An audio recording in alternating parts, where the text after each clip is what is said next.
You may not know American director Brad Bird's name, but if you go to the movies, chances are he has entertained you for the past 20 years. As a gifted animator, he's the guy who brought us a masterpiece about a rat in Paris who dreams of being a chef in Ratatouille. This is me. Where'd he come from? He doesn't remember. He's like a little kid. The children's classic, The Iron Giant.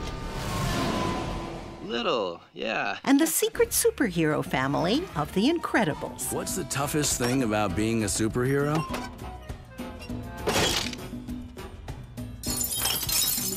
Trying to live a normal life.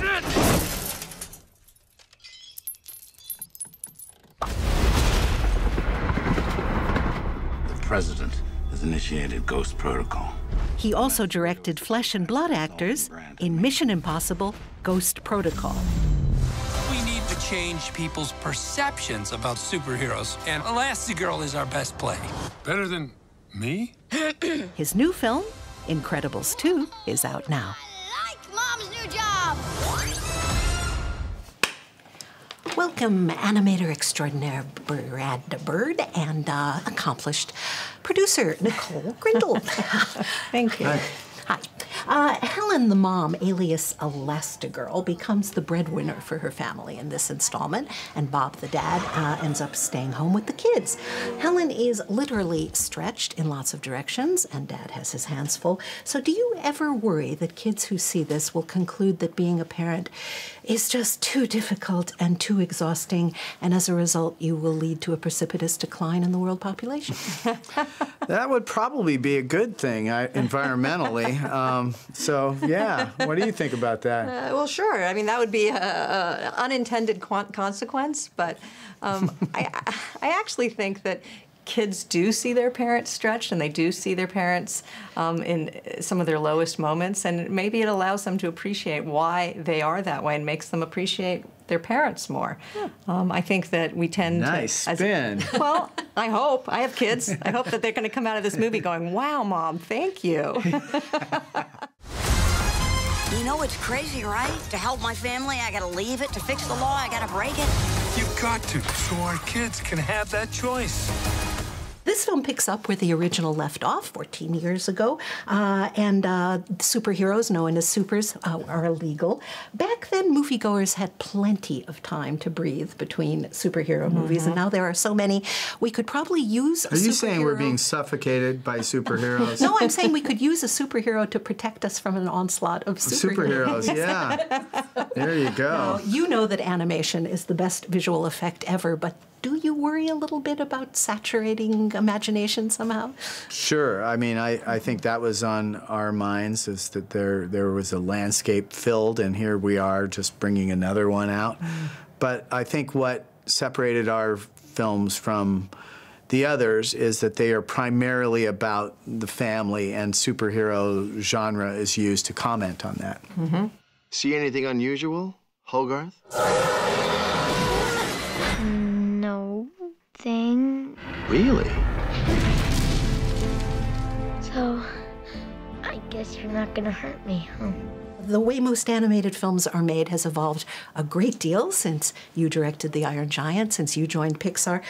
Could you tell me what you think the biggest changes or innovations are, and what has stayed pretty much the same? Well, I mean, I think at this point, filmmakers can do just about anything they want visually. Truthfully, a lot of the technological challenges about how fast we can do that. We spent a lot of time just figuring out how to start to rough in the things that Brad had in mind in order to give him a lot of options as he was pinning down the story in this fast schedule. But if we hadn't done the first Incredibles, a lot of the things that we're enjoying now would not be as far along as they are. Yeah. The whole time that we did the first one, we were on the edge of failing the entire film.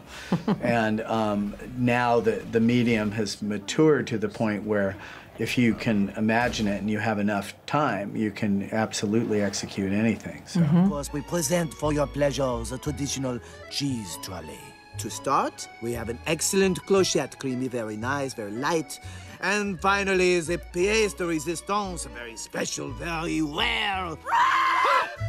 You're here in Paris. Yes. How has the city changed since you did the background research for your masterpiece, Ratatouille? Well, you know, I have to admit that I didn't get the benefit of most of the research time.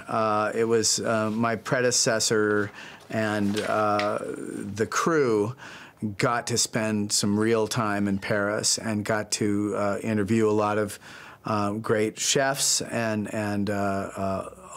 eat a lot of great meals and drink a lot of great wine and take cooking classes and not that Brad's bitter. Yeah, not that I'm bitter, but by the time I came onto it, I had one quick 3-day trip to Paris and then and Google.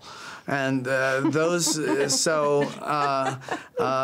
the fun part was kind of, most of it was over by the time I got on the project. However, in publicizing the film, we came back and we had probably the best premiere that I've ever been to in my life. And I've been to quite a few here in Paris. And so that was worth it right there. We were on the Seine, inside of the Eiffel Tower. The food was magnificent. All the best chefs from all over the world were there at the premiere. And we partied on into the night. And when the main party was winding down, there was this really cool thing under a bridge, a party that went till dawn with great music. And my kids, who were just old enough to start enjoying this stuff, they couldn't believe it. They were just like, this is the best. One of the villains in your film is both a really good pun and a relatable menace, screenslaver. We want to fight bad guys! You heard your mother!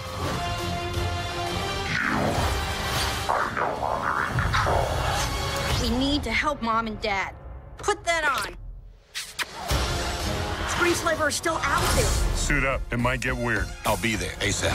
Where you going ASAP? You better be back ASAP. There's a rather profound subtext in the film about the grip that screens have on us and how much they may be influencing us. Now, I'm old enough to remember the only way to see a movie used to be to go to a physical movie theater I don't know what you're talking about. I don't, I have no idea what you're talking about. So, oh, here, this is in my hand. Talk to me, precious.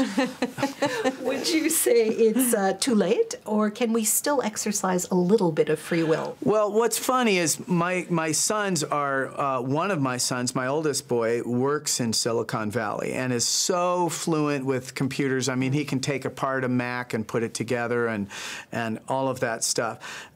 He's in Silicon Valley, and they themselves, when they go out to lunch, they put all their cell phones in the center of the table, and if anyone touches their cell phone before the meal is over, they have to buy the meal. So they're finding ways to deal with the fact that they're becoming aware that they're using them too much.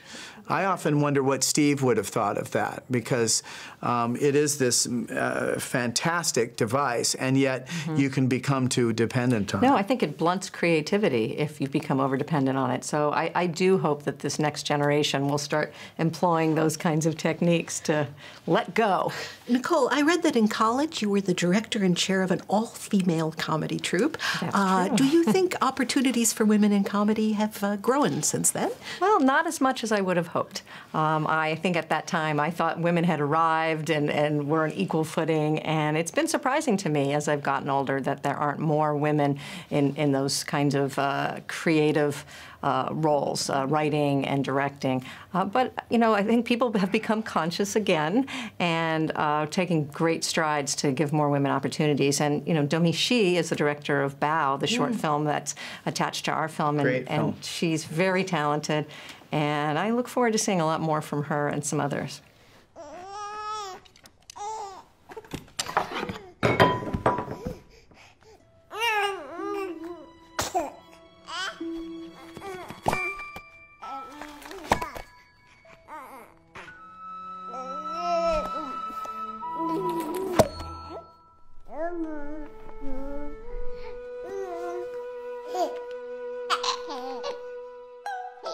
How did you react to the news of the migrant refugee who, much like Spider-Man, at great risk to himself, scaled the outside of a building to rescue a dangling child? I love that. So it was like seeing a real superhero. But I also enjoyed the story of the raccoon who climbed a 20-story building. He's right here. Right. You can see his face. That's how close he is. Oh my God. Oh my God. Raccoons can be supers too, as it turns out. Yeah, so both of them, I think, have connections to this movie. I think we couldn't have designed better publicity stunts. Thank you so much, Brad Bird and Nicole Grindle. Jack, how do you like your eggs? Over easy. Got it. You mean scrambled, don't you, Jack? Egg salad? Maybe quiche Lorraine? Deviled, obviously.